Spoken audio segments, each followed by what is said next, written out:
Economic survey 2024-25 जो है वो रिलीज हो चुका है और मेनली अगर हम देखें तो हमने पिछले 4 महीने पहले जो है एक वीडियो रिलीज किया था इकोनॉमिक सर्वे 2023-24 को लेकर, जब 2025 की प्रीलिम्स एग्जाम होने वाली थी। उस समय पर हम ये देखते हैं कि मैंने आपसे डिस्कस किया था कि जो हमारा सिलेबस है, चाहे वो प्री को देखें चाहे वो मेंस को देखें, दोनों ही जगह पर देखें तो इकोनॉमिक सर्वे जो है वो बहुत ज्यादा इंपॉर्टेंट रोल निभाता है। मेनली हमने वहां पर यह भी डिस्कस किया था कि किस प्रकार से जो आपके क्वेश्चंस हैं वो आए हैं और किस प्रकार से जो क्वेश्चंस हैं वो बन सकते हैं। इस बार ये जो वीडियो है वो हमने इसलिए भी लाया है कि ये ना सिर्फ आपके प्रीलिम्स के लिए इंपॉर्टेंट है, ये आपके मेंस के लिए भी उतना ही इंपॉर्टेंट है जितना आप ये देखते हो कि जितने भी आपके जो क्वेश्चंस बनते हैं वो आपके इकोनॉमिक वाले पार्ट में, पेपर थर्ड में जो आपका इकोनॉमिक पोर्शन है, अर्थव्यवस्था वाला पोर्शन है, वहां पर जो आपका सिलेबस है वो सीधा सीधा इकोनॉमिक सर्वे 2024-25 से रिलेट होता है। अगर हम थोड़ा सा डिस्कस करें तो लास्ट जब हमने 4 महीने पहले इकोनॉमिक सर्वे 2023-24 को यहां पर उसको लेकर वीडियो बनाया था तो हमने उसमें कुछ कंटेंट को डिस्कस किया था। और अगर वो वीडियो देखा है और जो लोग 2025 का एग्जाम दे रहे थे उनने अगर देखा हो बहुत ध्यान से, तो हमने देखा कि लगभग 3 क्वेश्चन जो हैं वो प्रीलिम्स में पूछे गए थे। उसमें से जो 2 क्वेश्चन है वो बहुत ज्यादा मेन है। एक क्वेश्चन आपका एक्सेप्शनल आया था, लाइक जिस क्वेश्चन की हम बात करें तो टमाटर वाला, लेकिन उसके अलावा जो 2 क्वेश्चन आए थे, एक एजुकेशन सेक्टर को लेकर आया था, एजुकेशन को लेकर बजट क्या है, उसके अलावा पर कैपिटा इनकम को लेकर जो है वो क्वेश्चन बना था और हमने अपने 1 घंटे के वीडियो में जो है उसे डिस्कस किया था। पहले मैं आपको बता दूं कि जो इकोनॉमिक सर्वे 2024-25 है वो मेनली उन लोगों के लिए है जो प्रीलिम्स 2026, मेंस 2026 और साथ में अभी जो जून में 2025 का मेंस होने वाला है उनकी तैयारी कर रहे हैं या फिर पेपर देने वाले हैं, उनके लिए पार्ट बहुत ज्यादा इंपॉर्टेंट है। अगर आप अपने मेंस के एग्जाम में अपडेटेड डाटा देते हो तो वो आपको फायदेमंद होता है। पिछला जो एग्जाम था मेंस का, अगर मेंस के मैं थोड़ा क्वेश्चंस को डिस्कस करूं, ठीक, पिछला जो एग्जाम था उसकी अगर हम बात करें मेंस 2024 का, अभी हम देख रहे हैं 2025 की पहले बात करेंगे, ठीक है, जो मेंस होने वाला है, फिर हम डिस्कस करेंगे कि 2026 में आपके किस प्रकार से क्वेश्चन बन सकते हैं। तो जो मेंस हुआ था उस मेंस को लेकर अगर हम क्वेश्चन देखें तो कुछ इस टाइप के हमारे क्वेश्चन आए थे। मध्य प्रदेश राज्य मिलेट मिशन का उद्देश्य, मध्य प्रदेश में 6 विशेष आर्थिक क्षेत्रों की बात करें, 6 स्पेशल इकोनॉमिक जोन की सेज पूछा था। 2023-24 में मध्य प्रदेश में द्वितीय क्षेत्र में सर्वाधिक जो योगदान करने वाले 2 क्षेत्र कौन से हैं, उनके नाम बताने थे। अगर आप देखो तो यहां पर आपको जो एक चीज दिखाई देगी वो 2023-24, पिछला जो एग्जाम है वो आपका अक्टूबर 2024 में हुआ था, अक्टूबर 2024 में हुआ था और ये जो इकोनॉमिक सर्वे रिलीज हुआ था वो जुलाई में रिलीज हुआ था। इसका मतलब बहुत सीधा सा है, इसका मतलब बहुत सीधा सा हमें क्या दिखाई देता है कि आपके जुलाई में रिलीज हुए इकोनॉमिक सर्वे से अगले 2-3 महीने बाद जो आपका एग्जाम हुआ, अगस्त, सितंबर और अक्टूबर महीने में 2024 का एग्जाम होता है।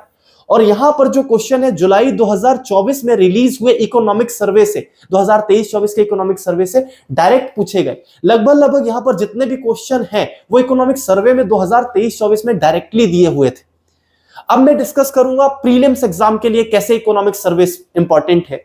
तो आपको मैं सिर्फ 2 क्वेश्चंस दिखाता हूं जो अभी यहां पर आए थे 2025 के प्रीलिम्स में। अगर हम उनको देखें तो ये 2 क्वेश्चन जो है बहुत ज्यादा इंपॉर्टेंट थे। जिन्होंने भी अच्छे से इकोनॉमिक सर्वे को पढ़ा था उनसे वो क्वेश्चन आसानी से बने होंगे। एक क्वेश्चन बना था कि वित्तीय वर्ष 2011-12 में 2023-24 तक चालू कीमतों पर, करेंट प्राइस पर जो है पर कैपिटा इनकम कितनी बढ़ी है। और दूसरा क्वेश्चन पूछा था कि शिक्षा क्षेत्र में जो है वो कुल व्यय बजट, एक्सपेंडिचर जो बजट है वो कितना एलोकेट किया गया है। ठीक है, यहां पर पूछा गया था पर कैपिटा जो इनकम है वो करंट प्राइस पर 2023-24 में कितना गुना बढ़ गई है, ठीक है, कितने टाइम्स हो गई है। और दूसरा क्वेश्चन था एजुकेशन को लेकर एक्सपेंडिचर बजट जो है वो व्यय बजट जो है वो टोटल बजट का कितना एलोकेट किया गया है। ये जो 2 क्वेश्चन थे उनके अगर आपने इकोनॉमिक सर्वे, मैंने 1 घंटे का वीडियो बनाया था और उस 1 घंटे के वीडियो में जो मैं आपको बता दूं ये दोनों ही क्वेश्चन जो है वो यहां पर आए थे, मैं डिस्कस करूंगा उसको। ठीक, अगर उसकी मैं बात करूं तो यहां पर मेनली देखते हैं एक आपका जो वीडियो है, ठीक है, इसको मैंने यहां पर सामने लाया, इसलिए लाया ताकि आप इसको देख सको।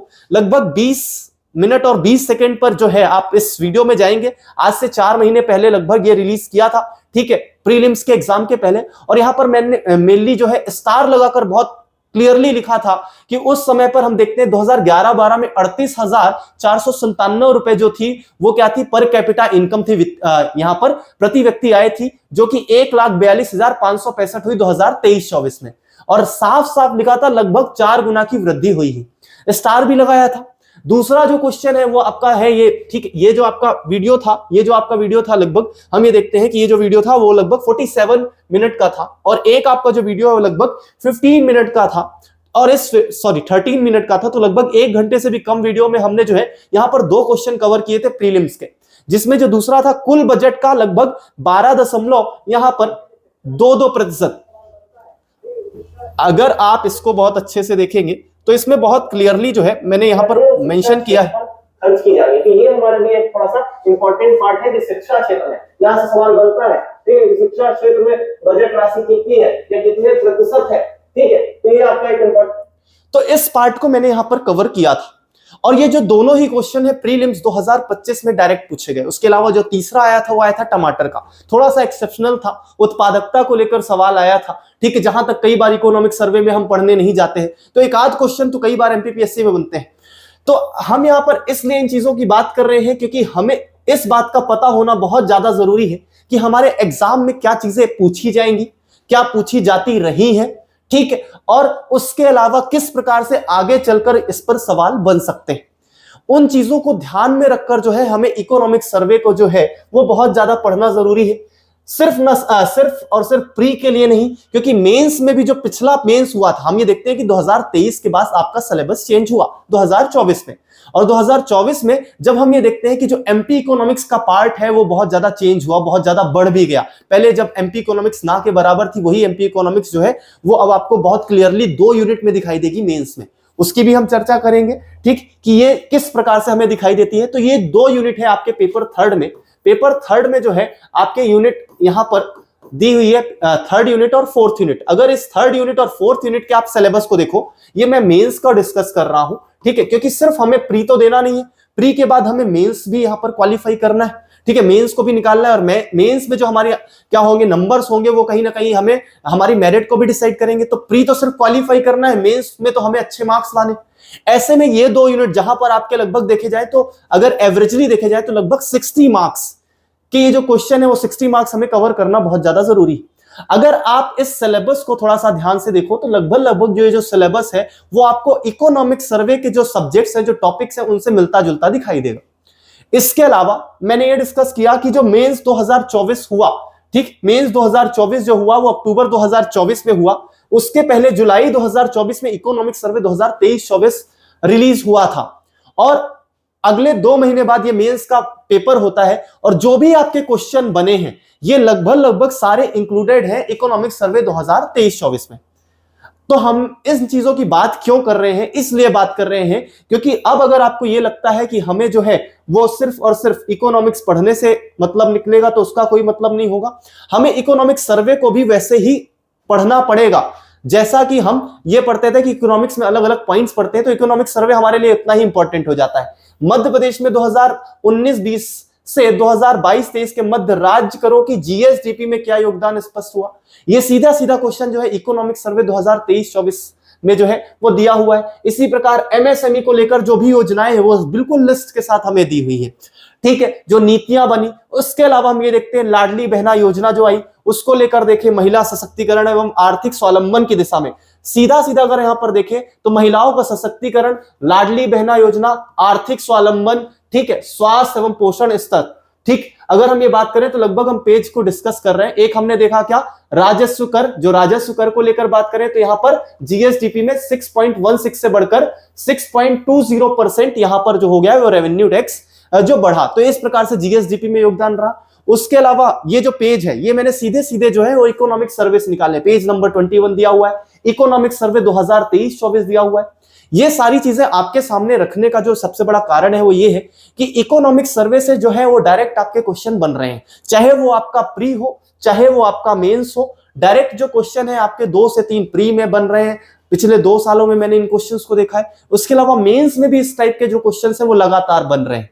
हमने इस चीज को पहले ही डिस्कस कर लिया था, जब 2025 का भी प्री नहीं हुआ था उसके पहले ही हम इन चीजों को डिस्कस कर चुके थे। ठीक है, कि अब आपके लिए जो इकोनॉमिक सर्वे है वो उतना ही इंपॉर्टेंट है जितने आपके अदर सब्जेक्ट या फिर जो पर्टिकुलरली स्टैटिक पोर्शन आप पढ़ते हो। ठीक है, अब हर साल जो इकोनॉमिक सर्वे है वो अपडेट होता है, हर साल जो है आपको नया डाटा मिलता है। आप जिस साल के एग्जाम की तैयारी कर रहे हो उसको लेकर बहुत ध्यान से आपको चलना है। जैसे कि अभी 2025 का मेंस जून में होगा, मार्च में यहां पर इकोनॉमिक सर्वे 2024-25 आ चुका है। जैसे कि अक्टूबर 2024 में पेपर हुआ था और जुलाई में जो आपका इकोनॉमिक सर्वे रिलीज हुआ तो 2 महीने बाद क्वेश्चन बन गए, वैसे ही मेंस 2025 में भी सवाल बन सकते हैं।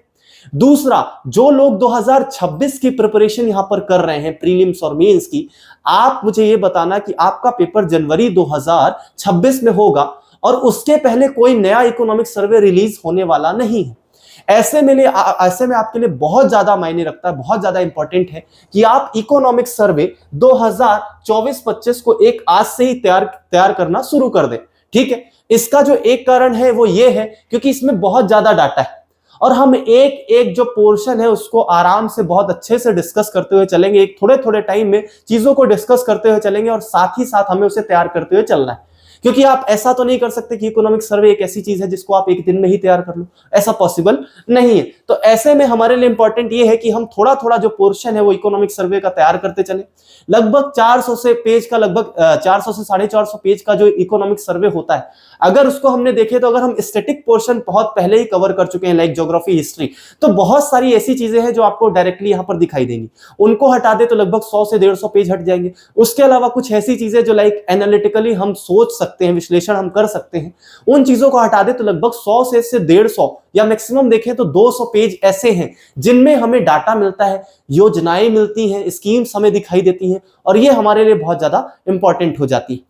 आज हम थोड़ा सा एक आर्थिक समीक्षा को रखेंगे, एक समरी के बेसिस पर देखेंगे कि किस प्रकार से जो है यहां पर आर्थिक उत्पादकता, इकोनॉमिक जो प्रोडक्शन है वो बढ़ा है। ऑल ओवर हम डिस्कस करेंगे कि हमारी जो जीएसडीपी कितनी है, जो स्टेट की जीडीपी है वो कितनी हुई है 2024-25 के अनुसार।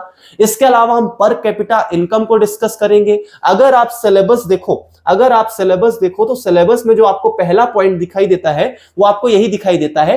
ठीक है, मध्य प्रदेश में राज्य घरेलू उत्पाद और प्रति व्यक्ति आय में वृद्धि, पहला पॉइंट है मेंस का। यही चीज आपको प्री में भी दिखाई देगी। ठीक है, तो हम सबसे पहले पॉइंट से यहां से स्टार्ट करेंगे, एक एक पोर्शन को कवर करते हुए चलेंगे। आज हम डिस्कस करेंगे ताकि मध्य प्रदेश में राज्य घरेलू उत्पाद, यहां पर जीएसडीपी की बात कर रहे हैं, ग्रॉस स्टेट डोमेस्टिक प्रोडक्ट, और उसके अलावा हम पर कैपिटा इनकम को डिस्कस कर रहे हैं। ये जो वीडियो है वो आपका बाइलिंगुअल चलेगा। यहां पर जो आपका इकोनॉमिक सर्वे अवेलेबल है वो आपका हिंदी में अवेलेबल है, इंग्लिश में भी आया नहीं है। अगर वो आता है तो हम दोनों को साथ में लेकर चलेंगे। तो ये वीडियो सिर्फ उन लोगों के लिए नहीं है जिनका मीडियम हिंदी है। यहां पर आपको ये चीजें जो है वो इंग्लिश में भी आपको बताई जाएंगी। पॉइंट्स जो मेन आपके वर्ड्स हैं वो बहुत ज्यादा इंपॉर्टेंट है, क्योंकि वर्ड्स के कारण ही क्या होता है, हिंदी और इंग्लिश में कई बार कंफ्यूजन होता है। ठीक है, तो हम GSDP, gross state domestic product discuss करने वाले हैं। उसके अलावा हम पर कैपिटा इनकम को, इसी के साथ हमारा जो पहला इकोनॉमिक सर्वे का पॉइंट है वो क्लियर हो जाएगा। इसके अलावा जो आपका यूनिट 3 है उसमें आपको आत्मनिर्भर मध्य प्रदेश और 1 जुलाई 1 उत्पाद कार्यक्रम दिया हुआ है। अगर आप पिछले वीडियोस कल्पाक्ष के उठाकर देखोगे तो आत्मनिर्भर मध्य प्रदेश को मैंने बहुत क्लियरली मेंस और प्री के साथ डिस्कस किया है। तो आप पिछले वीडियोस में जाकर जो है वो आत्मनिर्भर मध्य प्रदेश को जो है वो देख सकते हो। तो इसके साथ जो हमारा पेपर 3 का यूनिट 3 है, ठीक है, उसका पहला पोर्शन आज हम कवर कर लेंगे। ठीक है, तो हम डिस्कस करेंगे सबसे पहले क्या, तो यहां पर अपन डिस्कस करते हैं। सबसे पहले मैंने आपको ये बता दिया था कि ये इस प्रकार से क्वेश्चन है, जैसे लाइक मध्य प्रदेश में राज्य मिलेट मिशन का उद्देश्य क्या था, what right the objective of Madhya Pradesh state millet mission. अब आप थोड़ा सा इसको देखना तो आपको ये चीज दिखाई देगी कि जो इकोनॉमिक सर्वे 2023-24 है उसमें डायरेक्टली दिया हुआ है जो गोल है वो मिलेट क्या है, यहाँ पर राज्य मिलेट मिशन। ठीक है, उसमें अपन देखते हैं क्या मिलेट जो मिशन है उसका जो उद्देश्य है मिलेट फसलों को, जो मिलेट आपकी क्रॉप्स है लाइक कोदो, कुटकी, ज्वार, रागी, उसके क्षेत्र में, ठीक है, उसके एरिया में, उसके प्रोडक्शन में और उसकी प्रोडक्टिविटी को क्या करना है, यहां पर बढ़ाना है। क्षेत्र, उत्पादन और उत्पादकता को बढ़ाना है। साथ में जो मिलेट प्रोड्यूसर्स हैं उनके ब्रांड वैल्यू को क्या करना है, बनाना है। ठीक है, ब्रांड वैल्यू, ताकि उसकी कीमतों को भी बढ़ाया जा सके। तो एग्जैक्टली अगर आपको 2 मार्कर में क्वेश्चन आया था तो सीधा सीधा दिया हुआ था, और अगर आपने इकोनॉमिक सर्वे पढ़ा है तो आप डायरेक्टली ये जो आंसर है वो लिख सकते थे। इसके अलावा अगर इस क्वेश्चन को देखें तो बहुत क्लियरली हमें दिखता है कि मिलेट मिशन है तो मिलेट को बात होगी। इस क्वेश्चन को अलग तरीके से भी बनाया जा सकता था, मतलब हम खुद से भी चीजों को लिख सकते थे। मध्य प्रदेश में 6 विशेष आर्थिक क्षेत्रों के नाम लिखिए। अगर हम इसको देखें तो इसको लेकर भी मैं आपको एक एग्जांपल दे देता हूं। लाइक 2023-24 के ही इकोनॉमिक सर्वे में 151 नंबर जो पेज है उसमें यहां पर आपको जो सेज है, स्पेशल इकोनॉमिक जोन है, वो 6 के 6 यहां पर दिए हुए थे। लाइक इंदौर जो पीथमपुर है वो सभी जानते हैं फर्स्ट सेज के रूप में, crystal IT park, Infosys, impetus, TCS और यश, ये 6 जो है यहां पर सेज पूछे गए थे इस क्वेश्चन में।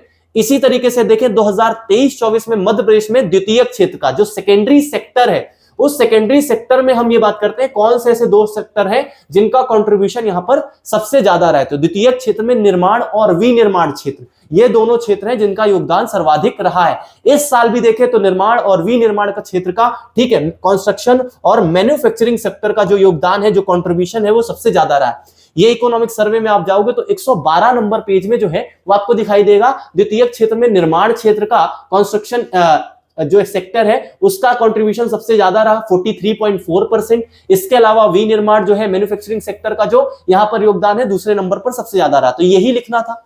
अभी यहीं पर मैंने थोड़ा सा एक चीज और डाल दी है कि तृतीयक क्षेत्र में देखें जो टर्सरी सेक्टर है उसमें व्यापार, मरम्मत, होटल, रेस्टोरेंट, ठीक है, ट्रेड हो गया, रिपेयर हो गया, होटल्स हो गए और रेस्टोरेंट हो गया, उनका सबसे अधिक कंट्रीब्यूशन रहा है, ठीक है। और उसके अलावा अगर यहां पर देखें तो इसके बाद स्थावर संपदा, आवास स्वामित्व और व्यावसायिक सेवा क्षेत्र का स्वामित्व जो है वो दूसरा सबसे ज्यादा रहा है। इस बार जो है 2024-25 के सेक्टर में देखेंगे तो आपको थोड़ा सा कुछ अलग चीज दिखाई देगी। मैं उसको डिस्कस करूंगा कि जो आपका टर्सरी सेक्टर है उसमें पब्लिक एडमिनिस्ट्रेशन सेक्टर का जो वो कंट्रीब्यूशन है वो सेकंड नंबर पर आ गया है। फर्स्ट नंबर पर टर्सरी सेक्टर में अभी भी जो सबसे ज्यादा कंट्रीब्यूशन है वो ट्रेड का है, उसके अलावा होटल और रेस्टोरेंट का है, और सेकंड नंबर पर जो कंट्रीब्यूशन है उसको हम पढ़ेंगे पब्लिक एडमिनिस्ट्रेशन सेक्टर का जो है वो सबसे ज्यादा यहां पर कंट्रीब्यूशन रहा है सेकंड नंबर पर, ठीक है।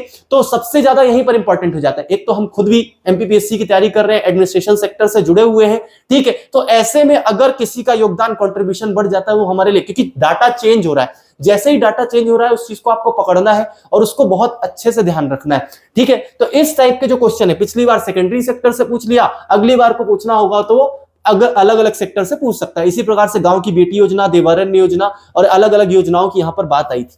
तो अलग अलग प्रकार से क्वेश्चन बने थे। मैंने ये सारे मेंस के क्वेश्चन आपके सामने रख दिए हैं। 2019-20 से लेकर 22-23 में मध्य राज्य करो कि जीएसडीपी में योगदान कितना रहा, कंट्रीब्यूशन कितना रहा, ठीक है। अगर मैं इसको भी डिस्कस करूं तो यहां पर मैंने इसको डाला है, ठीक है, ये इंक्लूड करा है कि जीएसडीपी में देखो सीधा सीधा लिखा है 19-20 से 2022-23 में जीएसडीपी में प्रतिशत पे बात करें तो 6.16 से बढ़कर 6.2% जो है यहां पर कंट्रीब्यूट किया है। तो इस चीज को थोड़ा सा सबसे पहले अपने को डिस्कस करना था, क्योंकि यहीं से जो है अपनी पहली मार्किंग जो है वो यहां पर मिलेगी।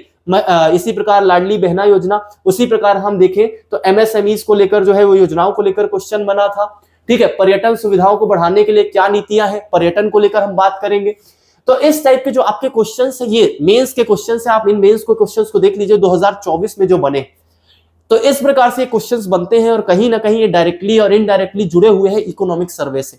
इसलिए हमें इकोनॉमिक सर्वे को एनालाइज करना बहुत ज्यादा जरूरी है। तो हम पहला पॉइंट आज डिस्कस करेंगे, और जो पहला हमारा पार्ट है जिसको हमने देखा कि मुख्य रूप से जो हमारा आर्थिक समीक्षा है, आर्थिक समीक्षा में मेनली हम डिस्कस करेंगे। तो आर्थिक समीक्षा जो है, आर्थिक स्थिति किस प्रकार से, हम सबसे पहले उसकी बात करेंगे। तो आर्थिक स्थिति में अगर हम देखें तो हमें जो सबसे पहला पॉइंट दिखाई देता है वो ये दिखाई देता है कि मध्य प्रदेश ने जो है वर्ष 2028-29 तक, प्री टाइप के क्वेश्चन बन सकते हैं, राज्य के सकल घरेलू उत्पाद जीएसडीपी में ग्रॉस स्टेट डोमेस्टिक प्रोडक्ट को यहां पर 2 गुना करने का लक्ष्य रखा है, ठीक है। पहला ही यहां पर जो पॉइंट है जहां से शुरू होता है इकोनॉमिक सर्वे आर्थिक समीक्षा में, उसमें हमें पहला ही पॉइंट मिल गया कि इकोनॉमिक सर्वे 2024-25 के अनुसार मध्य प्रदेश सरकार ने 2028-29 तक अपने जीएसडीपी को, ग्रॉस स्टेट डोमेस्टिक प्रोडक्ट को, सकल घरेलू उत्पाद को 2 गुना करने का लक्ष्य रखा है, या कितने गुना करने का लक्ष्य रखा है। इस प्रकार से आपके सवाल जो है वो आपके बन सकते हैं। इसमें पर्टिकुलरली अलग अलग बातें लिखी है, ईज ऑफ डूइंग बिजनेस, हम इसको थोड़ा सा एक्सप्लेनेशन से अलग अलग पढ़ेंगे, शिक्षा की बात है, स्वास्थ्य की बात है, पोषण की बात है, अलग अलग सेक्टर है, हमको उनको डिस्कस करना है। आज हम डिस्कस करेंगे मेनली क्या, जो आपका जीएसडीपी है, जीडीपी है, वो किस प्रकार से आपको दिखाई देती है। तो 2024-25 में जो मजबूत आर्थिक प्रदर्शन किया है गया है राज्य द्वारा, ये हमें किससे पता चलेगी, जीएसडीपी से पता चलेगी। और ये जो जीएसडीपी रहा है, ठीक है, ग्रॉस स्टेट डोमेस्टिक प्रोडक्ट रहा है, तो वित्तीय वर्ष जो आपका फाइनेंशियल ईयर 2024-25 के लिए अगर आप बात करो तो किस पे, करंट प्राइस पर, हम यहां पर बात कर रहे हैं करंट प्राइस पर। करंट प्राइस क्या होता है अभी इसको भी डिस्कस करेंगे, कांस्टेंट प्राइस क्या होता है। अगर आप मेरा पिछला वीडियो देखोगे तो आपको उसमें बिल्कुल दिखाई देगा कि हमने डिस्कस किया है कि करंट प्राइस और कांस्टेंट प्राइस में क्या अंतर है। करंट प्राइस में ये है कि हम यहां पर इन्फ्लेशन भी हो गया है, मुख्य रूप से हम ये देखते हैं कि वही करंट प्राइस की मतलब अभी क्या मूल्य चल रहा है, ठीक है, मतलब इस साल जो है किसी चीज का जो गुड्स है या सर्विसेज है उनके क्या रेट है उसके बेसिस पर देखा गया है। दूसरा एक होता है कांस्टेंट प्राइस। तो कांस्टेंट प्राइस में हम मेनली क्या करते हैं, तो कांस्टेंट प्राइस मतलब स्थिर भाव में हम मुख्य रूप से 2001 हमने ईयर को बेस ईयर मान लिया और उस बेस ईयर के हिसाब से हम क्या करते हैं, उसकी काउंटिंग करते हैं या उसके आधार पर ही हम जीडीपी निकालते हैं कि जितना भी हमारा प्रोडक्शन हुआ है उस प्रोडक्शन को, जो जितना भी हमारा उत्पादन हुआ है, अगर उस उत्पादन को हम 2011-12 में उस गुड्स का, ठीक है, उस उत्पाद का या उस सेवा का क्या रेट था उसके बेसिस पर हम जब निकालते हैं तो उसको हम बोलते हैं as in a constant price, मतलब स्थिर भाव में। और जब हम उसे आज के प्राइस पर, कि इस साल अभी क्योंकि महंगाई भी बढ़ती है तो ऐसे में आज के प्राइस पर जब हम प्रोडक्शन को निकालते हैं, ठीक है, तो उसे हम किस में रखते हैं, मेनली करंट प्राइस में रखते हैं। तो प्रचलित भाव पर अगर देखें तो प्रचलित भाव पर जो आपका जीएसडीपी है राज्य का, मध्य प्रदेश राज्य का, वो कितना है, तो आपको बहुत अच्छे से याद रखना है इस चीज को, 15,03,395 करोड़, ठीक है, यहां पर 15,03,395 करोड़ जो है वो प्रचलित भाव पर क्या है आपका, यहां पर जीएसडीपी है, मध्य प्रदेश राज्य का जीडीपी बना हुआ है, ठीक है। और हम दूसरी यहां पर बात करें, ठीक है, तो इससे क्या पता चला, उत्पादन, वस्तुओं और सेवाओं की मूल्य में वृद्धि हुई है, दोनों शामिल हुआ है। 2023-24 में ये कितना था, तो 2023-24 में ये 13,53,809 13,53,809 करोड़ था। इसके हिसाब से देखें तो जो हमारी वृद्धि हुई है, जो ग्रोथ हुई है, वो 11.05% की हुई है। जिन जिन पॉइंट्स को मैं डिस्कस कर रहा हूं वो सारे ही पॉइंट्स आपके लिए इंपॉर्टेंट है और आपको इंक्लूड करना है। अभी फिलहाल कितना है ये आपको याद रखना है और कितनी ग्रोथ हुई है ये आपको, दोनों ही चीजें आपको याद रखनी है, ठीक है। अब यही बात आती है किस पे, कांस्टेंट प्राइस पर, मतलब जब बेस ईयर आपका 2011-12 है, बेस ईयर जो है वो आपका 2011-12 है, 2011-12 के रेट को लेकर जो है जब हम जीएसडीपी निकाल रहे हैं तो उस पे अगर हम देखें तो ये जो जीएसडीपी है वो आपका कितना है, 7,12,260 करोड़, 7,12,260 करोड़ जो है वो आपका स्थिर भाव पर, कांस्टेंट प्राइस पर क्या है, ये जीएसडीपी है। और 2023-24 में जो है वो कितना था, 6,71,636 करोड़ था, 6,71,636 करोड़ जो था वो आपका। तो उसके हिसाब से अगर हम देखें तो यहां पर जो वृद्धि हुई है वो कितनी हुई है, 6.05%। पिछला इकोनॉमिक सर्वे भी उठाकर देखोगे तो आपको 6.01% जो है वो ग्रोथ दिखाई देगी। अब ये जो ग्रोथ है वो एक्चुअली पे वास्तविक वृद्धि को दिखाती है, जो एक्चुअल ग्रोथ को दिखाती है। एक्चुअल ग्रोथ हम इसलिए बोल रहे हैं क्योंकि जब हम करंट प्राइस पर निकालते हैं तो हमने क्या बोला, फॉर एग्जांपल हमने कोई जो उत्पादन है, कोई जो प्रोडक्शन है वो 1000 केजी के किया और 1 किलो का जो रेट है वो मान लो फॉर एग्जांपल 10 रुपए है। तो उसके हिसाब से अगर हम जीडीपी देखें तो फॉर एग्जांपल हमने टोटल जो है 1000 किलो जो है वो प्रोडक्शन किया है, सर्विसेज को जोड़कर सब कुछ जोड़ लिया और हमने ये देख लिया कि जो एक्चुअल पे आपका जीडीपी बने वो कितनी बनेगी, तो वही जितना रेट है उसका इंटू कर दो प्रोडक्शन से, तो हमें क्या मिलेगा, यहां पर हमें मिलेगा यहां पर कितनी जीडीपी हो जाएगी, ये हो जाएगी 10,000। ये हमने मान लिया, ये पिछले साल का था। अब मान लो इस साल जो है, इस साल भी हम क्या करते हैं, इस साल भी हम 1000 किलो जो प्रोडक्शन करते हैं, पर इस बार देखो हर साल महंगाई बढ़ती है। अब ये जो महंगाई बढ़ी तो हमने बोला कि इस साल जो है वो कितना हो गया, इसका रेट 11 हो गया। अब अगर 11 हो गया और अगर हमने इंटू किया 1000 से, तो हमें क्या पता चलेगा कि लगभग जो हमारी जीडीपी आएगी वो कितनी आएगी, आ जाएगी 11,000। अब पिछले साल 10,000 थी, इस साल 11,000 थी, तो हमने बोल दिया जीडीपी अच्छी हो गई, मतलब यहां पर वृद्धि हो रही है। पर ये एक्चुअल वृद्धि नहीं है, क्योंकि हमने क्या देखा, यहां पर तो उत्पादन तो उतना ही हुआ ना, प्रोडक्शन बढ़ा क्या, जब प्रोडक्शन बढ़ा ही नहीं तो किसी प्रकार की ग्रोथ हो रही है क्या, नहीं हो रही। तो जब हम कांस्टेंट प्राइस पर निकालते हैं, जैसे फॉर एग्जांपल हमने क्या बोला कि पिछले साल तक हो सकता है कि लगभग यहां पर जो प्रोडक्शन है वो कितना, मतलब ये जो रेट है यहां पर जब हमने 6,71,000 निकाला, हमने क्या लिया, एक बेस ईयर लिया। हमने कांस्टेंट प्राइस को लेकर जब बात की तो यहां पर बेस ईयर लिया, और बेस ईयर में हमने क्या किया कि 2011-12 में जो भी रेट है, फॉर एग्जांपल हम गेहूं को उगा रहे हैं, ठीक है, गेहूं का प्रोडक्शन करते हैं, उत्पादन करते हैं, और मान लो उसका रेट 2011 में 5 रुपए था, और हमने जो प्रोडक्शन किया 2023-24 में वो 1,000 किलो किया, तो जो हमारी जीडीपी है वो कितनी आ जाएगी यहां पर, 5,000। पर अब अगली बार 2024-25 की बात हम कर रहे हैं, तो 24-25 में हमने कितना किया यहां पर प्रोडक्शन, यहां पर फॉर एग्जांपल 1100 केजी किया, तो इस बार की जो जीडीपी है वो कितनी आ जाएगी, वो आ जाएगी आपकी 5500। तो हम ये देख रहे हैं कि 5,000 थी और जीडीपी कितनी हो गई, 5500 हो गई। तो एक्चुअल पे जो प्रोडक्शन है वो हमें कहां से पता चला, जब हमने उसको कांस्टेंट प्राइस पर निकाला, जब हमने उसे कांस्टेंट प्राइस पर निकाला, और हम देखते हैं कितना 10% जो है वो एक्चुअल ग्रोथ हुई है, क्योंकि प्रोडक्शन सच में बढ़ा है। महंगाई नहीं है कि महंगाई के कारण प्रोडक्ट का रेट बढ़ गया था तो जीडीपी ज्यादा आ गई, हमने एक्चुअल प्रोडक्शन को बढ़ाया था। इसीलिए हम ये बोलते हैं कि कांस्टेंट प्राइस पर जब हम जीडीपी को निकालते हैं या कंपेयर करते हैं तो वहां पर हमें एक्चुअल प्रोडक्शन पता चलता है, इसीलिए उसको हम एक्चुअल ग्रोथ के रूप में देखते हैं।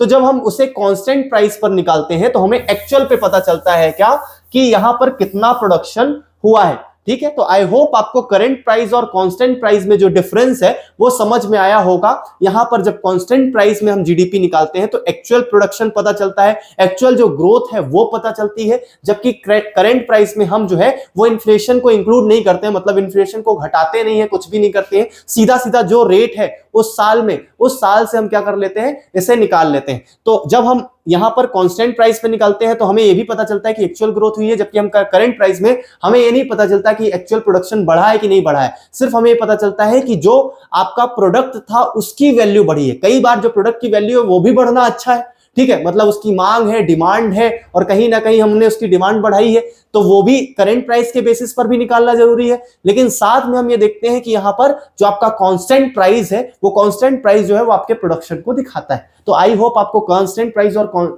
यहां पर करंट प्राइस में डिफरेंस समझ में आया होगा। तो 7,12,260 जो है वो आपकी जीएसडीपी हो गई है, यहां पर स्टेट की जीडीपी हो गई है, जो कि पिछले साल 6,71,636 थी। तो कितना यहां पर 6.05%, 6.05% का जो है यहां पर क्या हुई है, एक्चुअल ग्रोथ हुई है, एक्चुअल इकोनॉमिक ग्रोथ हुई है, ठीक है। यहां पर अगर अपन इसे थोड़ा सा किसमें देखें, यहां पर अपन देखते हैं कि ये जो प्रोडक्शन है किस प्रकार से बढ़ा है, ये जो हमारी जीएसडीपी है, तो आप देखोगे 2011-12 से निकलकर अभी तक हम ये देखें तो ये जो रेड कलर में है वो आपका किसमें आपको दिखाई दे रहा है, ये रेड कलर में आपका जो है प्रचलित भाव करंट प्राइस पर है, जबकि आपका ये जो वाला पार्ट है वो आपका किस पे है, स्थिर भाव कांस्टेंट प्राइस पर है, ठीक है। तो ये एक्चुअल ग्रोथ को दिखा रहा है, जबकि इसमें आपकी जो प्रोडक्शन है वो भी है, साथ में इस बात का भी ध्यान रखा जा रहा है कि जो प्रोडक्ट है, जो प्रोडक्शन हुआ है उसकी भी वैल्यू बढ़ी है, ठीक है। तो ये दोनों डिफरेंस है यहां पर जीएसडीपी में। तो एक पॉइंट हमारा क्लियर होगा कि कितनी जीएसडीपी है, ठीक है। ग्रॉस स्टेट डोमेस्टिक प्रोडक्शन कितना है, प्रोडक्ट कितना है स्टेट का, वो हमने डिस्कस कर लिया।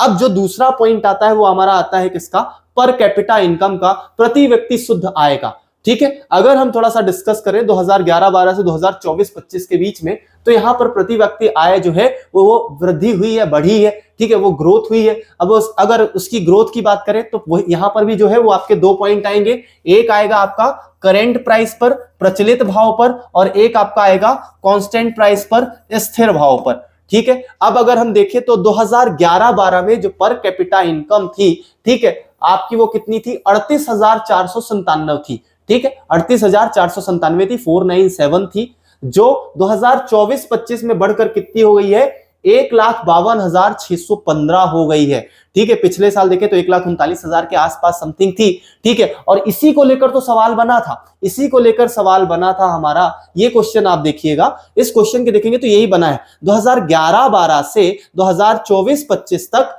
जो चालू कीमतें हैं, ठीक है, वही करंट प्राइस पर जो है वो प्रति व्यक्ति आय कितनी बढ़ गई है। तो यहां पर कितनी थी, अभी भी 38,497 थी, 1,39,000, तो लगभग 4 गुनी की जो है, 4 गुना जो है वो यहां पर वृद्धि हुई थी, ठीक है। इस साल अब आपको यहां पर ऐसा कुछ लिखा हुआ नहीं दिखाई देगा, ठीक है, क्योंकि अभी भी हम ये देखें तो 4 गुना ही है। 38,497 को अगर इंटू 4 करोगे तो लगभग 1,53,000 आएगा। तो अगर इस साल भी सवाल आता है कि कितने गुना वृद्धि है, ठीक है, प्रचलित भाव पर, तो अभी भी हम देखें तो कितनी है, 4 गुना ही है, लगभग 4 गुना वृद्धि है। अब हमें बस ये याद रखना है कि जो आपकी पर कैपिटा इनकम है, प्रति व्यक्ति शुद्ध आय है, वो करंट प्राइस पर 1,52,615 है, ठीक है। और 2011-12 में कितनी थी, 38,497, ठीक है, 497 थी। इसी को अगर अपन डिस्कस करें किसमें, स्थिर भाव पर, तो स्थिर भाव पर अगर देखें तो ये जो पर कैपिटा इनकम है कांस्टेंट प्राइस पर देखें तो 2011-12 में तो वही रहेगी,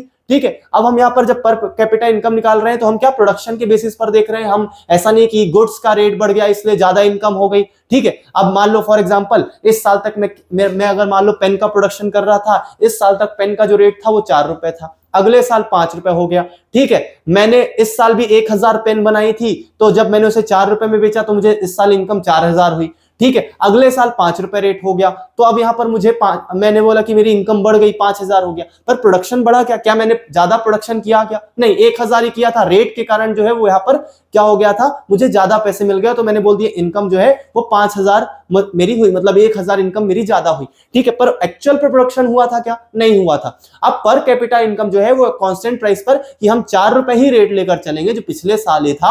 अब इस साल हम ये देखेंगे, मान लो फॉर एग्जांपल मैं इस साल क्या करता हूं, इस साल पिछले साल मैंने 1,000 यहां पर बनाए थे, इस साल 2,000 प्रोडक्शन किया, तो अब अगर मैं यहां पर पिछले रेट से ही निकालता हूं तो मुझे एक्चुअल पे पता चलेगी कि हाँ पर कैपिटा इनकम यहां पर बढ़ी है, ठीक है। तो 2011-12 में 38,497 थी, ठीक है, और 2024-25 में, ठीक है, फाइनेंशियल ईयर 2024-25 में ये कितनी हो गई है, 70,434, ठीक है। 70,434 जो है ये आपकी क्या है, कांस्टेंट प्राइस पर जो है वो पर कैपिटा इनकम है। एमपी स्टेट में जो लोग रह रहे हैं उनकी per capita income constant price पर 70,434 है। तो ये दोनों ही इंपॉर्टेंट है। अगर इस बार क्वेश्चन पूछना होगा तो ये लगभग हम देखें तो लगभग हमें कितना दिखाई देता है, 2 गुना दिखाई देता है, 35 दूनी 70 के लगभग आता है, यहाँ पर 38 दिया है तो थोड़ा सा कम, ठीक है। तो हम ये देखेंगे लगभग 76-77 हजार के लगभग आएगा, तो हम ये देखेंगे कि लगभग 2 गुना है, ठीक है। तो हमें इस बार जो है इन पॉइंट्स को याद रखना है, ठीक है। एक तो क्या, पहला 1,52,000 हमारा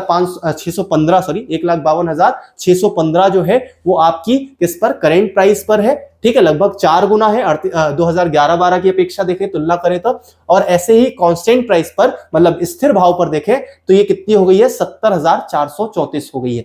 तो ये पर कैपिटा जो इनकम है पर्टिकुलर हमें याद रखनी है। ये जो है हमारी अर्थव्यवस्था में केवल संख्यात्मक रूप से नहीं, हमारी वास्तविक रूप से क्या करती है, हमारी आर्थिक प्रगति को भी दिखाती है, इकोनॉमिकल ग्रोथ को भी यहां पर दिखाती है, ठीक है, जिसमें हम उत्पादन, उद्योग, सेवा क्षेत्र और कृषि की भूमिकाओं को देखते हैं, ठीक है। अगर आप इसमें देखोगे तो ये आपको किसमें दिखाई दे रही है, 1,52,615 जो है वो करेंट पर है, इस प्रकार से बढ़ती रही है। पिछले साल आपको देख रहे हो 1,39,000 के लगभग आपको दिखाई दे रही है, ठीक है। इस साल जो है ये जो आंकड़ा है वो आपका बढ़ गया है, तो करंट प्राइस पर 1,52,615 और कांस्टेंट प्राइस पर यहाँ पर 70,434 जो है वो दिखाई दे रही है। तो इस प्रकार से जो है ये डिफरेंस आया है 38,497 से, ठीक है, 497 से। तो इस प्रकार से डिफरेंस आया है। तो हमने 2 चीजें पढ़ी, पहले आप ये ध्यान रखो, पहली चीज हमने पर कैपिटा यहाँ पर जो है वो सबसे पहले प्रोडक्शन बढ़ा, जीएसडीपी पढ़ी, जीएसडीपी में हमने देखा 15,03,395 था, ठीक है, 11.05% की वृद्धि हुई। और ऐसे ही 7,12,260 जो है वो आपकी स्थिर भाव कांस्टेंट प्राइस पर रही। ये दोनों ही पॉइंट अपने को याद रखने हैं, आप इन चीज को स्क्रीनशॉट ले सकते हो, साथ ही आप इनको लिख कर रख सकते हो, और बार बार जब आप रिवाइज करोगे तब आपको चीजें याद रहेंगी। अब हमने जीडीपी की बात की, अब जीडीपी के बाद हम बात करते हैं तो मेनली हम अपने जो इकोनॉमिकल ग्रोथ को है, जो हमारे यहाँ प्रोडक्शन होता है, उस प्रोडक्शन के बेसिस पर हम देखते हैं कि जहां पर भी प्रोडक्शन हो रहा है उसको अलग अलग सेक्टर में डिवाइड करके रखा है। मेनली हमारे यहाँ जो सेक्टर्स हैं वो 3 सेक्टर हैं, प्राइमरी सेक्टर, सेकेंडरी सेक्टर और टर्सरी सेक्टर, ठीक है। अब ये प्राइमरी, सेकेंडरी और टर्सरी सेक्टर क्या है, तो मेनली जो आपका प्राइमरी सेक्टर है उसमें आप एग्रीकल्चर को रखते हो, एग्रीकल्चर के अलावा आपके जो यहाँ पर मतलब कृषि को देखते हैं, फसलों की बात करते हैं, फसलों के अलावा हम पशुधन की बात करते हैं, लाइव स्टॉक की बात करते हैं, फॉरेस्ट्री को इंक्लूड करते हैं, फिशरी को, मत्स्यन को इंक्लूड करते हैं, और इसी के अंदर हमारा माइनिंग भी आता है, ठीक है, इनको हम प्राइमरी सेक्टर को इंक्लूड करते हैं। सेकेंडरी सेक्टर में देखें तो हमारा निर्माण, विनिर्माण, कंस्ट्रक्शन, मैन्युफैक्चरिंग, उसके अलावा इलेक्ट्रिसिटी, उसके अलावा गैस, और यहाँ पर हम जो है जल आपूर्ति वगैरह की भी बात करते हैं। तीसरा हमारा टर्सरी सेक्टर है। टर्सरी सेक्टर के अंदर हम सेवा क्षेत्र की बात करते हैं, सर्विस सेक्टर की बात करते हैं, जिसके अंदर हमारा व्यापार, होटल, रेस्टोरेंट, परिवहन, भंडारण, रेलवे, वित्तीय सेवाएं, फाइनेंशियल जो सर्विसेज हैं, ये सारी चीजें आती हैं। ठीक है, तो मेनली हम डिस्कस करेंगे कि जब हम जीडीपी की बात करते हैं तो हम सारे गुड्स और सारे सर्विसेज को मिलाकर एक साथ जो है वो जीडीपी निकालते हैं।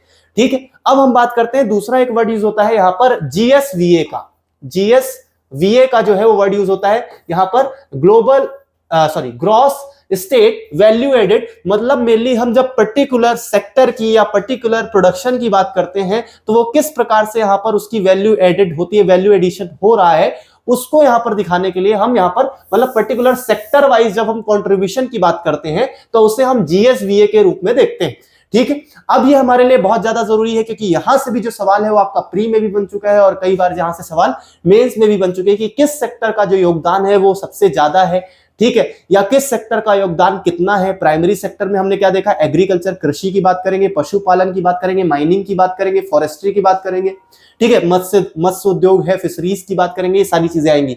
तो हम ये देखें तो 2024-25 के लिए अगर हम देखें किस पे, करंट प्राइस पर, तो करंट प्राइस पर जो आपका सबसे ज्यादा मेन सेक्टर है या जिसका सबसे ज्यादा कंट्रीब्यूशन है वो आपका कौन सा सेक्टर है, प्राइमरी सेक्टर है, जिसका जो योगदान है वो कितना है, 4.36% है।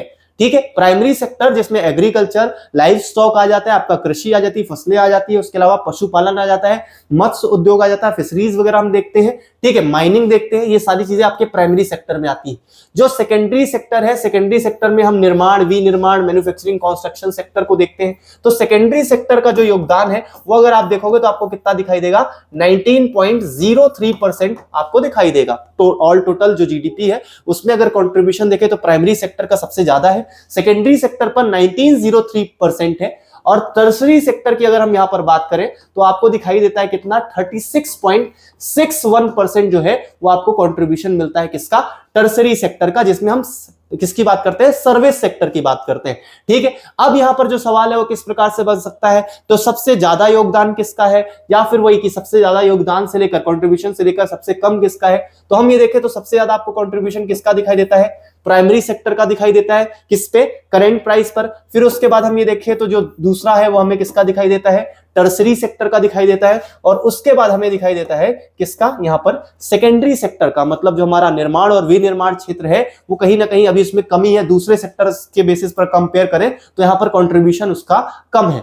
इसी प्रकार से हम देखें किसकी बात करें, करंट जो हमारा यहां पर कांस्टेंट प्राइस है, कांस्टेंट प्राइस पर अगर हम देखें तो यहां पर जो आपका कंट्रीब्यूशन है वो प्राइमरी सेक्टर का जो है वो 35.37% है। ठीक है, सेकेंडरी सेक्टर को देखें तो यहां पर जो कंट्रीब्यूशन है वो 24.63% है, और अगर टर्सरी सेक्टर की बात करें तो ये कितना दिखाई देता है आपको, 40% दिखाई देता है। अब अगर इन सेक्टर्स की बात करें तो सबसे ज्यादा जो कंट्रीब्यूशन है अगर किस पे यहां पर बात की जा रही है, किस पे, मेनली कांस्टेंट प्राइस पर बात की जाए तो कांस्टेंट प्राइस पर जो सबसे ज्यादा आपका कंट्रीब्यूशन है वो किसके द्वारा किया जाता है, टर्सरी सेक्टर के लिए। कांस्टेंट प्राइस आप ये देखोगे मतलब हम सर्विस सेक्टर पर ज्यादा प्रोडक्शन कर रहे हैं, सर्विस सेक्टर ज्यादा सर्विसेज प्रोवाइड कर रहे हैं। ठीक है, मतलब वैल्यू जो है, क्योंकि देखो एग्रीकल्चर सेक्टर की बात करें करंट प्राइस पर जो है वो आपको 44.36 इसलिए दिखाई देता है कि कहीं ना कहीं जो एग्रीकल्चर और ये जो सारे प्राइमरी सेक्टर के जो प्रोड्यूसर्स हैं, प्रोडक्ट्स हैं, उनका जो रेट है, उनकी जो वैल्यू है वो बहुत ज्यादा बढ़ी है। ठीक है, तो करंट प्राइस पर इसलिए आपको कंट्रीब्यूशन उसका ज्यादा दिखाई दिया। पर सर्विस सेक्टर में जो प्रोडक्शन है, जो प्रोड्यूस है, सर्विस सेक्टर में हम ज्यादा यहां पर ज्यादा सर्विसेज इंडिया में जो है वो ज्यादा सर्विसेज प्रोवाइड कराई जा रही हैं। लाइक हमारा जो सबसे बड़ा वही एक स्ट्रॉन्ग जो पॉइंट है वो हमारी पॉपुलेशन है, जो कि ह्यूमन रिसोर्स के रूप में दिखाई देती है। ठीक है, तो सर्विस सेक्टर पर हम देखें तो हम सबसे ज्यादा 40%, उसके बाद आप देखोगे तो आपको कौन सा, प्राइमरी सेक्टर दिखाई देता है 35.37% के साथ, और आपका जो सेकेंडरी सेक्टर है वो तीसरे नंबर पर है। ये दोनों ही पॉइंट्स जो है वो आपके लिए बहुत ज्यादा इंपॉर्टेंट है। ठीक है, जहां पर वो आपके कंट्रीब्यूशन को दिखाता है कि अलग अलग सेक्टर पर एमपी में किस किस प्रकार से आपको यहां पर कंट्रीब्यूशन या किसका सबसे ज्यादा है। तो यहां पर आपको याद रखना है करेंट प्राइस पर प्राइमरी सेक्टर का 44.36% और दूसरा हम यह बात करते हैं क्या कि 40% के साथ जो है कांस्टेंट प्राइस पर जो है वो टर्सरी सेक्टर या सर्विस सेक्टर का जो कंट्रीब्यूशन है वो सबसे ज्यादा है एमपी की जीडीपी में। ठीक है, ये दो पॉइंट हमारे लिए बहुत ज्यादा जरूरी है। तो आई होप ये चीज आपको समझ में आई होगी। जीएसवीए का मतलब जब हम पर्टिकुलरली सेक्टर की बात करते हैं, ठीक है, ग्रॉस स्टेट जो आपका यहाँ पर वैल्यू एडेड है, हम जीडीपी और जीएसवी में एक जो माइन्यूट डिफरेंस है वो यही है कि जीडीपी जब हम सारे प्रोडक्शन सारी सर्विसेज को इंक्लूड करके बात करते हैं और जब हम पर्टिकुलरली सेक्टर की बात करते हैं, ठीक है, तो वहां पर हम क्या देखते हैं, जीएसवीए को लेकर बात करते हैं कि पर्टिकुलर किस सेक्टर का जो कंट्रीब्यूशन है वो सबसे ज्यादा है। ठीक है, तो आई होप ये चीज आपको समझ में आई होगी। ठीक, इसके बाद हम ये देखें तो यहां पर उसी प्राइमरी सेक्टर को लेकर हमने बात की है कि ये जो प्राइमरी सेक्टर है वो किस प्रकार से उनका जो योगदान है वो अलग अलग, जैसे हमने देखा कि प्राइमरी सेक्टर में हमने बात की कि पिछले साल जो कंट्रीब्यूशन था वो 44.55% था और उससे घटकर कितना हो गया है, 44.36% हो गया है। अब जो दूसरी बात होती है कि उसी के अंदर जो सब सेक्टर्स हैं, लाइक हम देखते हैं फसलें मतलब क्रॉप्स की बात कर रहे हैं, क्रॉप्स के बाद पशुधन देखें मतलब लाइव स्टॉक की बात करें, ठीक है, उसके अलावा फॉरेस्ट्री की बात करें, ठीक, फॉरेस्ट्री हो गया, उसके अलावा हम देखें तो यहां पर फिशरीज हो गई, ठीक है, उसके अलावा यहां पर माइनिंग की बात कर ले, तो ये हमारे अलग अलग सब सेक्टर्स है प्राइमरी सेक्टर के अंदर। और हम ये देखें कि सबसे ज्यादा प्राइमरी सेक्टर में जो सबसे ज्यादा सेक्टर किसका योगदान सबसे ज्यादा है, तो उसमें हम ये देखें तो आपको सीधा सीधा दिखाई देगा 2024-25 में जो कंट्रीब्यूशन है वो 30.90% किसका है, यहां पर प्राइमरी सेक्टर में क्रॉप्स का है, मतलब एग्रीकल्चर का है बेसिकली। तो हम यहां पर देखेंगे प्राइमरी सेक्टर में भी यहां पर सबसे ज्यादा योगदान किसका है, तो पहले नंबर पर क्रॉप्स है और उसके बाद देखें तो यहां पर आपको किसका दिखाई देता है, लाइव स्टॉक का दिखाई देता है। हम इसको आगे चलकर डिस्कस करेंगे किसका कंट्रीब्यूशन जो है वो कितना है 100% में। अभी हम देख रहे हैं 44.36% में जो कंट्रीब्यूशन है वो कितना है, तो आपको क्रॉप्स का जो है वो सबसे ज्यादा दिखाई देगा। 30.90% जो है वो आपको किसका दिखाई देगा, सिर्फ क्रॉप जो फसलें हैं एग्रीकल्चर है उसका कंट्रीब्यूशन ऑल ओवर भी हम देखें, ठीक है, पूरे जीडीपी में भी तो कितना है 30.90% है किसका, क्रॉप्स का। ठीक है, तो इस प्रकार से हम देखें तो जो हमारा सेकेंडरी सेक्टर है, अगर प्राइमरी सेक्टर के देखें तो सेकेंडरी सेक्टर में जो आपको कंट्रीब्यूशन है वो सबसे ज्यादा किसका दिखाई देगा, तो एक तो आपको निर्माण और दूसरा विनिर्माण, एक तो कंस्ट्रक्शन और दूसरा आपको जो है वो मैन्युफैक्चरिंग सेक्टर का जो है वो कंट्रीब्यूशन सबसे ज्यादा दिखाई देगा। ये आप देखिएगा इस बार भी यही सवाल जो है वो आपका मेंस में पूछा गया था। ठीक है, इस मेंस के क्वेश्चन को आप एक बार फिर देखेंगे तो यहां पर यही सवाल तो 2 मार्कर पूछा गया था। ठीक है, 2023-24 में मध्य प्रदेश में द्वितीयक क्षेत्र में सर्वाधिक योगदान करने वाले दो क्षेत्रों के नाम लिखिए। ठीक है, कौन कौन से सेकेंडरी सेक्टर में ऐसे 2 सेक्टर्स जिन्होंने सबसे ज्यादा कंट्रीब्यूट किया है, तो यही क्वेश्चन तो आपका बन रहा है। तो ये क्वेश्चन जो है ये इसी प्रकार से, क्योंकि इकोनॉमिक सर्वे में यही चीज तो दी हुई है कि आपको जो कंट्रीब्यूशन है, अभी हम आगे चलकर इसको और डिस्कस करेंगे जब हम इसका 5 यूनिट वाला 5 चैप्टर नंबर पढ़ेंगे, जब हम उद्योगों और इंडस्ट्रीज की बात करेंगे तो सेकेंडरी और टर्सरी सेक्टर को देखेंगे। ठीक है, तो यहीं से हमें पता चल रहा है कि जो निर्माण है और जो विनिर्माण क्षेत्र है उसका जो योगदान है वो सबसे ज्यादा है सेकेंडरी सेक्टर में। इसी प्रकार अगर हम देखें तो हमारा जो टर्सरी सेक्टर है, जो हमारा सर्विस सेक्टर है, अगर आप उस पर देखोगे तो जो सबसे ज्यादा आपको कंट्रीब्यूशन दिखाई देगा किसका दिखाई देगा, व्यापार, होटल और रेस्टोरेंट का, ट्रेड का, होटल्स का और रेस्टोरेंट्स का। ठीक है, रिपेयर इसमें आ जाता है। ठीक है, आप जब बात करते हो तो वही आपका ट्रेड हो गया, उसके अलावा रिपेयर हो गया, होटल और रेस्टोरेंट, उसका जो कंट्रीब्यूशन है वो लगभग 10.37% आपको यहां पर दिखाई देता है। ठीक है, तो ये 3 सेक्टर है जिसपे हम देखते हैं कि अलग अलग सेक्टर्स हैं और उनके किस प्रकार से योगदान है। ठीक, अभी ये जो प्राइमरी, सेकेंडरी और टर्सरी सेक्टर के अंदर हमने जो सब सेक्टर्स देखे हैं उनका कितना कंट्रीब्यूशन है उसको आगे चलकर हम डिस्कस करेंगे। ठीक है, कि उस सेक्टर में 100% उस सेक्टर को मान ले तो कितने परसेंट कंट्रीब्यूशन है। ये ऑल ओवर हमने जीडीपी के हिसाब से देखा है कि ऑल ओवर 100% जीडीपी के हिसाब से 10.37% है। ठीक है, तो अभी हम इसको डिस्कस करेंगे कि ऑल ओवर 100% अगर पर्टिकुलर सेक्टर को ही मान ले, ठीक है, पूरे क्षेत्र को ही मान ले, तो कितने प्रतिशत जो है इस सेक्टर का या इस क्षेत्र का, उप क्षेत्र का योगदान है उसको हम आगे चलकर डिस्कस करेंगे। ठीक है, तो आज हमने जो है वो 2 बातें डिस्कस कर ली। अगर हम थोड़ा सा मेंस को देखें, मेंस के सिलेबस को देखें, ठीक है, इस सिलेबस को ध्यान में रखकर जो है हम चीजों को कवर करेंगे। यहां पर हमने मध्य प्रदेश में राज्य घरेलू उत्पाद देख लिया है। ठीक है, 15,03,395 करोड़ देखा है। ठीक है, 2024-25 का। इसके अलावा हमने जो है पर कैपिटा इनकम में जो है ये भी देखा है कि जो वृद्धि हुई है। ठीक है, और इस वृद्धि को भी हमने 7,12,000 देखा है। ठीक है, तो 7,12,000 को लेकर हमने डिस्कस किया था। अब आपको जो एक काम करना है वो यही करना है, ठीक है, कि इसको आप थोड़ा सा ध्यान से देखें। और इस पे आपने जो चीज देखी होगी, क्या देखी होगी, वृद्धि को लेकर ही बात हुई है ना, तो आपने वृद्धि क्या देखी है, वृद्धि कितनी हुई है, 6.05% की यहाँ पर क्या हुई है, वृद्धि हुई है, मुख्य रूप से किसमें, आपके जीडीपी में। उसके अलावा जो हमने इसको पर कैपिटा इनकम में देखा था, तो पर कैपिटा इनकम में जो है हमने यहाँ पर देखा था, ठीक है, कि 70,434 जो है वो हो गया है। तो 2011-12 के हिसाब से कितना परसेंट जो है वो यहाँ पर वृद्धि हुई है। इन दो बातों को आपको थोड़ा सा ध्यान में रखकर जो है उसे लिख लेना है, ठीक। आपका जो पहला पॉइंट है सिर्फ और सिर्फ ना सिर्फ प्री के हिसाब से और जो आपका मेंस का पॉइंट व्यू से है उसके बेसिस पर भी देखें तो हमारा एक जो छोटा सा पार्ट है वो यहाँ पर कंप्लीट हुआ, ठीक है।